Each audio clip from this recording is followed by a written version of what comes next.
Una de las características interesantes del Nuevo Testamento es que el ministerio de Jesús se relata en 4 versiones diferentes por 4 autores diferentes: Mateo, Marcos, Lucas y Juan.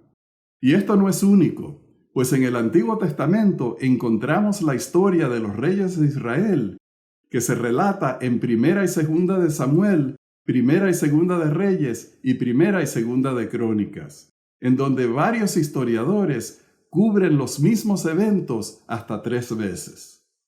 Cada uno de estos historiadores y los evangelistas describieron los eventos desde su propio punto de vista y percepción. Y lo interesante de esta redundancia de relatos es que nos permite a nosotros estudiar los eventos bíblicos desde varios puntos de vista y nos ayudan a comprender mejor la voluntad de Dios. Este es el estudio de hoy. No se retiren, que ya regresamos.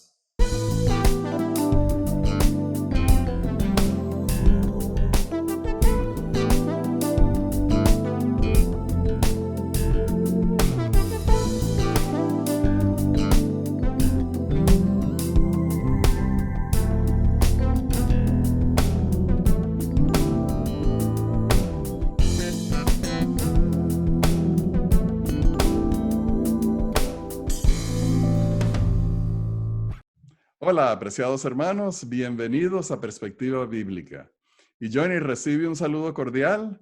Hoy tenemos la lección de cómo consideraban la Biblia Jesús y los apóstoles. Muy cierto, Rafael, una lección muy importante, pero lo primero que tengo que decir es que no había Biblia, así que Jesús no tenía ninguna Biblia que considerar. Pero creo que debemos comenzar con oración. Vamos a orar.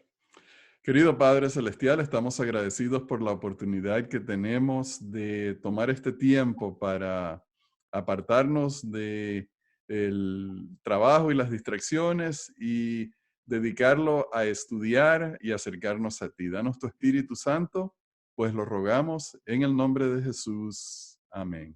Amén. Amén. Rafael, me parece que debemos comenzar haciendo esas aclaraciones, porque resulta muy importante entender que el concepto que nosotros tenemos de 66 libros y del Antiguo y Nuevo Testamento, eso no existía en el tiempo de Jesús. Ellos tenían, y Jesús usaba la Torá, usaba también los escritos de los profetas, además de los libros de sabiduría. Y todo eso era considerado como libros sagrados, pero no tenían el concepto de un canon cerrado, ni tenían el concepto de poner unos libros en un orden. A ver, ¿cómo tú ves, me escuchas lo que estoy diciendo? No, y así era. Ellos tenían, obviamente, los escritos de Moisés, tenían los escritos de los profetas, y así era que ellos estudiaban o escuchaban la palabra de Dios, porque yo no creo tampoco que, siendo tan cara y tan difícil la reproducción, que la gente tenía los rollos, especialmente todo lo que había disponible de todos los profetas. Ninguno tenía eso en sus casas. Hay otro elemento que resulta perturbador y que la gente, los protestantes en general, los adventistas en particular, los evangélicos, no les gusta decir, pero que hay que traerlo a la superficie. Jesús, de acuerdo al Nuevo Testamento, estaba citando de la Septuaginta. Si esto fue así o no fue así, esa es discusión para otro diálogo. Lo que sabemos es que la Biblia que nosotros tenemos, lo que nosotros llamamos Nuevo Testamento, cita el Antiguo Testamento usando la Septuaginta. Y si tomamos la palabra Biblia, eso era lo más cercano que había a Biblia, porque habían sido puestos todos los libros y traducidos al griego. Y resulta, Rafael, que la Septuaginta tiene muchos libros que nosotros no utilizamos en nuestra Biblia. Así que el Antiguo Testamento era mucho más grande. La Biblia católica, que tiene los deuterocanónicos, que los protestantes, evangélicos y adventistas llamamos apócrifos, eran parte de la Septuaginta, la Biblia que Jesús estaba citando. Así que a tener un título como el que nosotros tenemos de la lección de escuela sabática es bastante problemático, porque no había Biblia, y si había Biblia era la Septuaginta, y la Septuaginta no es lo que nosotros tenemos hoy con respecto al Antiguo Testamento. ¿Por qué es importante decir todo eso? Ahora lo veremos en el Bueno, primer. Johnny, pero lo que tú me estás diciendo es que en las sinagogas hablaban griego y leían la Septuaginta. Yo no creo eso. Bueno, o sea, Rafael, mira, nosotros tenemos que tomar varias decisiones. La primera decisión es, vamos a cuestionar el texto del Nuevo Testamento que está escrito en griego y decir, nosotros queremos descubrir el arameo que está detrás y ese es el que está inspirado. ¿Tú quieres hacer eso, Rafael? Bueno, mi comentario se basa en que los judíos siempre han sido una nación o una cultura que ha preservado su idioma, y ellos van a leer, hasta el día de hoy, leen sus escrituras en su idioma, no en inglés, no en italiano, no en español, lo leen en su idioma. Rafael, en el año 70 aproximadamente, según la tradición, porque no tenemos historias definidas y fundamentales, fue que se cerró el canon del Antiguo Testamento. Los detalles son estos.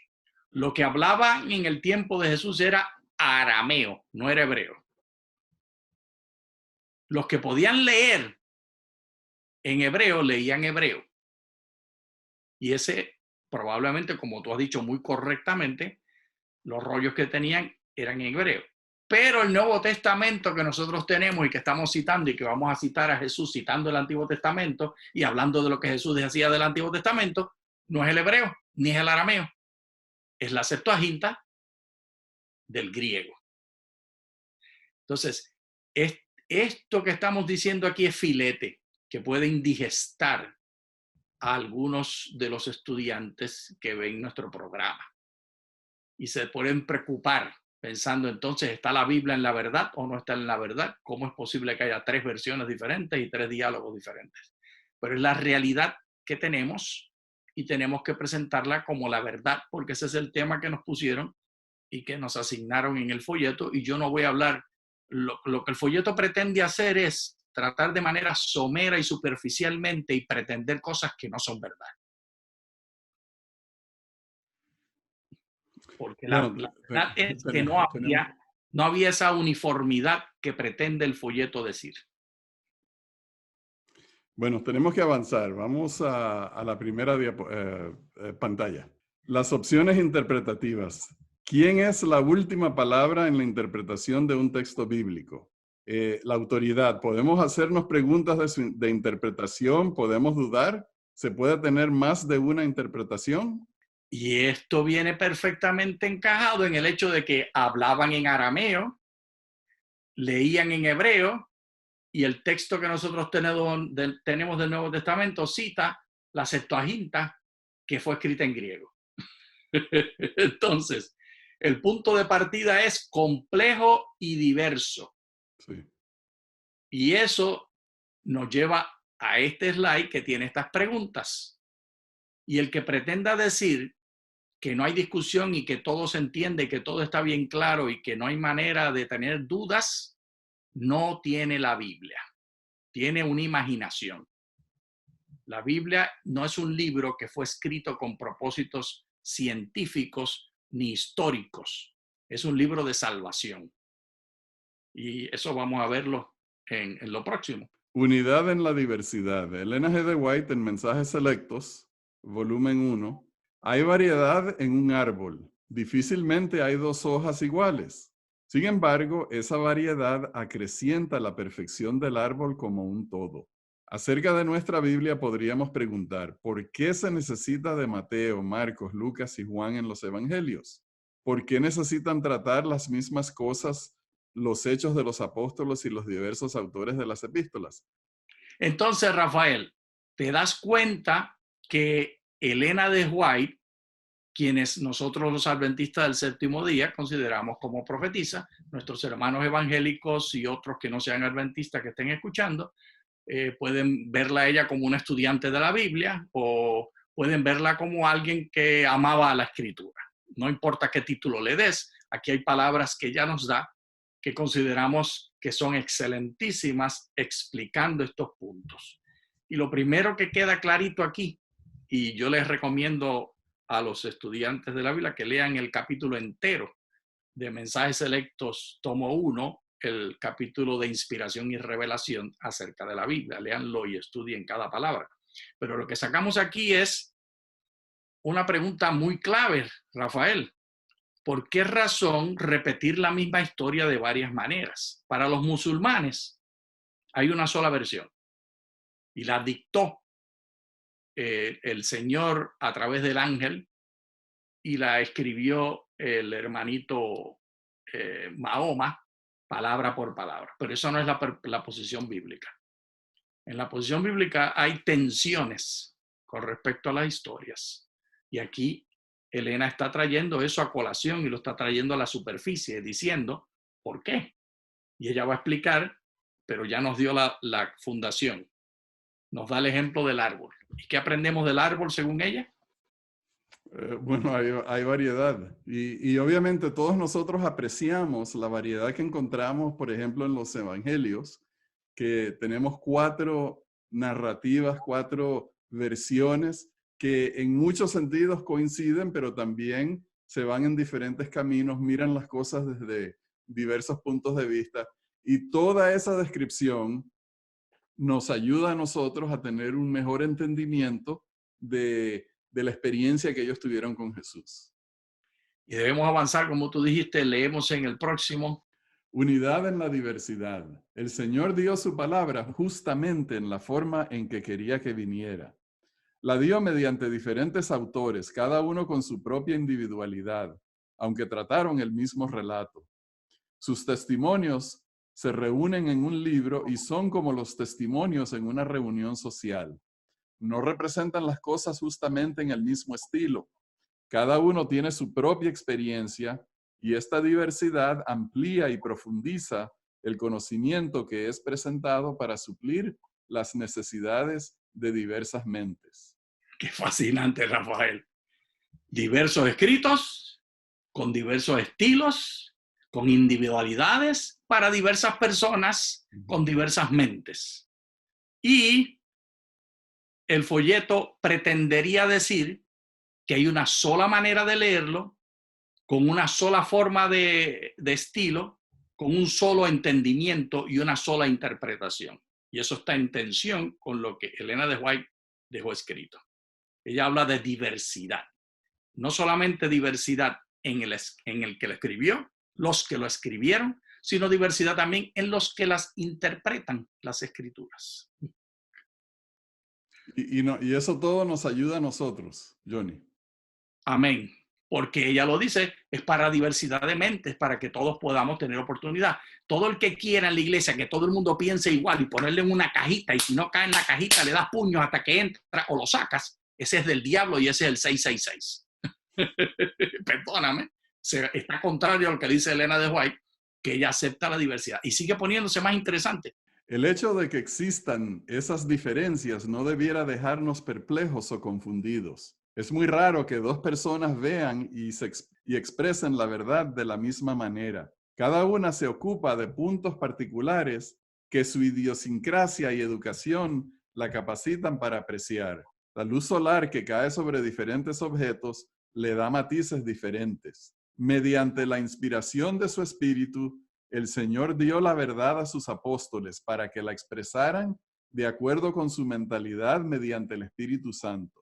Pero la mente no está sujeta como si hubiera sido forzada dentro de un cierto molde. Esa analogía con respecto a la luz, cómo alumbra las cosas, nos ayuda a nosotros a entender lo que ella quiere decir y lo que el Señor quiso hacer, porque la luz ciertamente, dependiendo del ángulo en que uno está parado, dependiendo del tiempo en que uno está viendo la luz, la intensidad o la opacidad de la luz, entonces se revelan cosas diferentes, se ven cosas en forma diferente. Perspectiva, Ujú. perspectivas, tal como las perspectivas bíblicas que nosotros presentamos en nuestro programa. Pero el que pretenda decir que hay una sola perspectiva, que es singular y que hay un molde, ella usa el modelo de un molde, yo usé la cajita, pero es el mismo concepto, hay que meterlo en ese molde y si no cabe en el molde te vas para afuera, porque no pertenece. Eso es del diablo, eso es 666, esa es la imagen de la bestia y la bestia. Dios le gusta perspectivas como la luz. Opciones interpretativas. ¿Quién es la última palabra en la interpretación de un texto bíblico? Hay estas opciones: la iglesia y sus oficiales, los teólogos, profesores de los pastores, el creyente como individuo o el conjunto de creyentes en sesión de asociación general. A mí me parece, Rafael, que todas son ciertas para diferentes porciones y diferentes aspectos. En algunas cosas son los pastores los que van a dar la interpretación que la iglesia va a seguir. En otras, los teólogos van a darnos detalles. En otras, el individuo va a creer y yo creo una cosa y tú crees otra. Y todo pertenece bajo la misma sombrilla. Y si van a ser las doctrinas de la iglesia, entonces es la Asociación General en sesión. Pero como la iglesia adventista no tiene papa, digo, ¿me equivoqué yo o hay un papa que dice cuál es la verdad? La iglesia adventista no tiene papa. Y Johnny, lo que estás diciendo cuadra muy bien con el tema donde Pablo nos habla a nosotros de los diferentes dones que Dios le dio a la iglesia. Porque a uno le dio sabiduría, a otro discernimiento, a otro exhortación, a otro interpretación, a otro lenguas. Y cuando digo lenguas, no digo hablar en lenguas, digo entendimiento sobre las lenguas, los idiomas. Entonces, es el conjunto de la iglesia la que puede llegar a una mejor interpretación que el individuo, que tal vez se pueda sentir muy confiado en su poder y en su habilidad de interpretar y de leer y de sumar una cosa con la otra. Dios le repartió dones a toda la iglesia, no a un solo individuo. De manera que cuando hay una persona que se siente así tan seguro de su interpretación, que tenga un poquito más de humildad, porque Pablo no dijo que Dios le dio todos los dones a una sola persona. Los repartió según quiso a la iglesia. Qué bien has dicho, Rafael. Por ejemplo, vamos a dar un ejemplo. Para muestra un botón, decía mi abuelo. Tomamos el cuarto mandamiento. Pues el cuarto mandamiento lo escogió como doctrina la Asociación General en sesión y nosotros guardamos el sábado y no el domingo, como adventista del séptimo día. Bien, ahora, ¿qué quiere decir guardar el sábado? Entonces, si te vas a una iglesia en Italia va a jugar fútbol en la tarde con los jóvenes y eso es guardar el sábado. Pero si te vas a El Salvador, una iglesia en El Salvador, ellos no van a jugar fútbol los sábados. Ellos se quedan a hacer obras misioneras, hacen otra cosa. Entonces, el que está en El Salvador puede decirle al que está en Italia que está pecando. Pero no, porque eso le toca a la iglesia, ¿cómo lo va a hacer? Y puede ser que dentro de una misma iglesia, una familia lo guarda de una manera y otra familia lo guarda de otra. Y tenemos que recordar de nuevo las palabras de Elena. No hay un molde que vamos a encajar a todo el mundo. Cualquiera que quiera encajar a todo el mundo en el molde se convierte en la bestia. Sabemos que el sábado es el día de reposo. Los detalles de cómo guardarlo va a haber diversidad, porque las perspectivas de la luz se ven diferentes para diferentes personas. Pero tenemos más, ¿o hay? ¿Qué te parece? Bueno, eso lo pudiéramos discutir muchísimas veces, porque obviamente la persona que piensa que hacer deporte en el sábado no es bueno, está pensando, esa no es diversidad, eso es pecado. Diversidad es unos que van a hacer obra misionera y otros que van a acompañar a personas en su casa que están solos. Eso es diversidad. Y entonces ahí mismo se ve Johnny, la complejidad en que cuando leemos las escrituras hay muchas interpretaciones, porque tal vez pudiste haber usado el ejemplo de cómo los judíos más ortodoxos o los más estrictos guardan el sábado, que caminan a la sinagoga, que en sus edificios, por ejemplo, el hospital para el cual mi esposa trabaja, Cedars-Sinai Medical Center, allá en Los Ángeles, los ascensores los sábados se paran en todos los pisos, de manera de que un judío no tenga que empujar un botón y así violentar el sábado. Entonces, hay muchísimas interpretaciones y el Señor no nos dejó, afortunadamente, una taxonomía de qué sí se puede hacer y qué no se puede hacer el sábado. Nosotros somos los dueños de esa interpretación.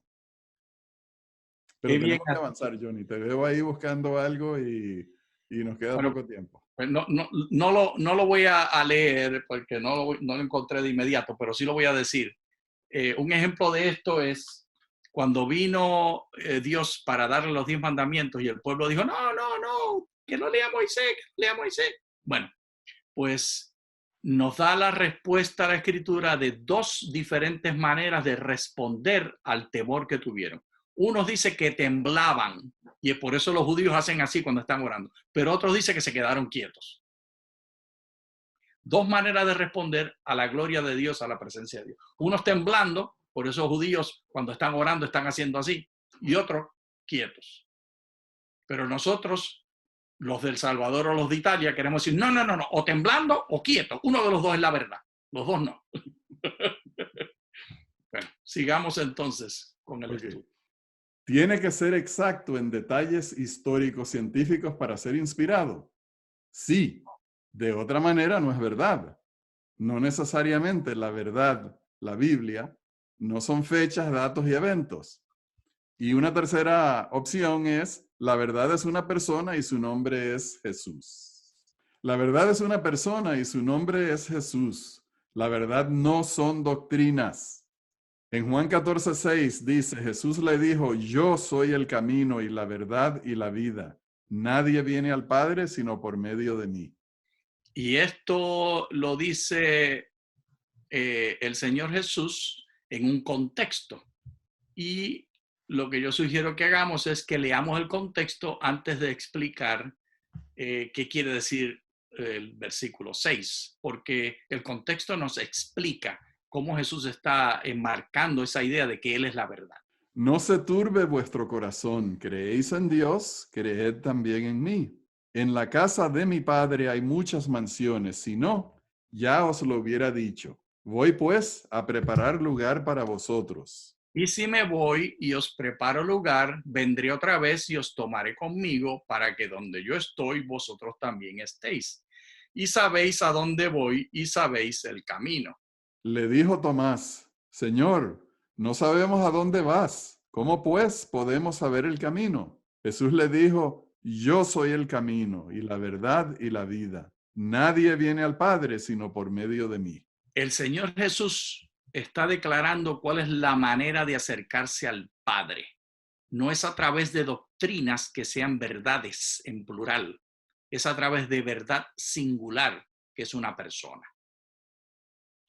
Y lamentablemente podemos hacer de las doctrinas un ídolo.